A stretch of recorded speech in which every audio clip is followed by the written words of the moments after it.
বারাবণীর মাঝিয়াডা গ্রামে আজ ভারতীয় জনতা পার্টির নতুন একটি কার্যালয়ের আনুষ্ঠানিক উদ্বোধন করেন বারাবণী বিধায়ক অরিজিৎ রায়। উদ্বোধনী অনুষ্ঠানে বিজেপির একাধিক নেতা, কর্মী ও পদাধিকারীরা উপস্থিত ছিলেন। অনুষ্ঠান ঘিরে এলাকায় উৎসাহের পরিবেশ লক্ষ্য করা যায়। বিশেষ করে মহিলাদের উপস্থিতি ছিল চোখে পড়ার মতো। নতুন কার্যালয় উদ্বোধনের মাধ্যমে এলাকায় সংগঠনকে আরও শক্তিশালী করার বার্তা দেওয়া হয় বলে দলীয় সূত্রে জানা গেছে।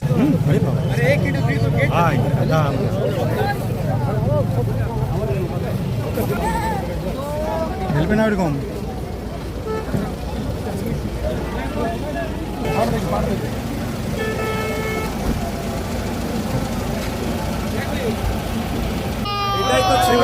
দেখুন, এখানে যে তৃণমূল কংগ্রেস বিগত দিনে 15 বছর ধরে এখানে সন্ত্রাসের উপর ভর করে মানুষকে শাসিয়ে লাল চোখ দেখিয়ে দাবিয়ে রেখেছিল, কিন্তু মানুষের এই স্বতঃস্ফূর্ততা আগেও ছিল, কিন্তু তারা এই তাদের অত্যাচারের ফলে তারা প্রকাশ করতে পারেনি। এবারে পশ্চিমবঙ্গে সেই দিন ফিরে এসছে যেখানে মানুষ খোলা হাওয়ায় শ্বাস নিচ্ছে, নিজের মত ব্যক্ত করছে, নিজের অধিকার ব্যক্ত করছে।